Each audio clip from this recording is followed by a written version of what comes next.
Hey there, brilliant minds. Welcome back to Learning Hub, where we unravel the complexities of tech with a dash of fun. Ever wondered how those fancy language models remember what you said at the beginning of a conversation? Well, today we're cracking open the mathematical treasure chest of long short-term memory networks, or LSTMs. And guess what? This time we're taking it deeper because in the last video, we just scratched the surface.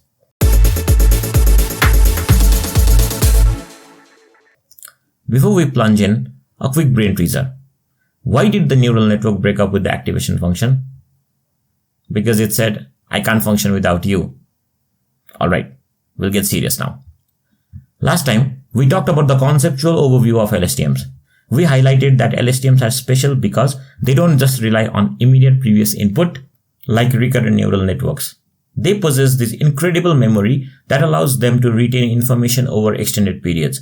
We even saw how they use gates to control what information to keep, forget, and update. But now, let's get down and dirty with the math. Don't worry, I'll hold your hand, virtually of course, and guide you through. First, remember that LSTMs at their core are all about manipulating vectors and matrices using a series of equations. These equations govern how the LSTM processes information at each time. We'll break it down step by step. We have the forget gate, input gate, cell state update, and output gate.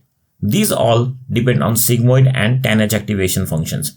If you recall, sigmoid outputs a value between 0 and 1, and tanh outputs a value between -1 and 1. Also remember these inputs.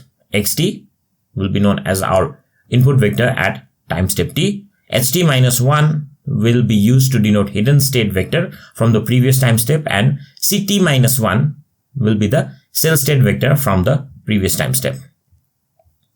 We'll start with the forget gate. The forget gate decides what information from the previous cell state ct-1 to discard. Think of it as cleaning out your mental attic.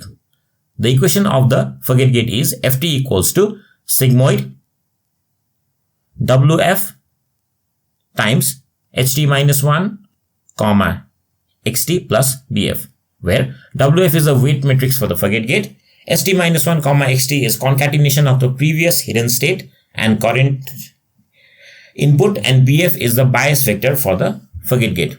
See that sigmoid there? The output of this state fd will be a number between 0 and 1 for each value in the cell state. A value close to 0 means forget this, and a value close to 1 means keep this. It's like a memory dial. Next up, we have the input gate. The input gate is responsible for determining what new information to store in cell state. It consists of two parts. One, an input gate layer that decides which value will update. id is equal to sigmoid wi times ht-1 comma xt plus bi, where wi is the weight matrix for input gate and bi is the bias vector for input gate. And number two, a tanh layer that creates a vector of new candidate values ct that could be added to the noise. The formula is ct equals to tanh wc times ht-1 comma xt plus bc, where wc is the weight matrix for the candidate values and bc is the bias vector for candidate values. The sigmoid layer it acts like a filter, deciding which candidate values from ct are worthy of being added to the cell state. The tanh layer ct provides the new information that LSTMs might consider important. Now, we'll get to updating the cell state. This is where the magic happens, combining the old with the new. The equation is ct equals to ft into ct-1 plus it into ct. As you can see, we multiply the previous cell state by the forget gate to determine what to forget. Then we multiply the input gate by the candidate values to determine what new information to add. It's like carefully curating your memories. You toss out the irrelevant bits and carefully incorporate the new details. Finally, we have the output gate. The output gate decides what part of the cell state to output as the hidden state ht at the current time step. First, we decide what part of the cell state we're going to output. The formula is ot equals to sigmoid of wo times ht-1 comma xt plus bo, where wo is the weight matrix for output gate and bo is the bias vector for output gate. Then we put the cell state through tanh to squash the values between -1 and 1 of course, and multiply it by the output of sigmoid gate. So HT equals to OT into tanh CT.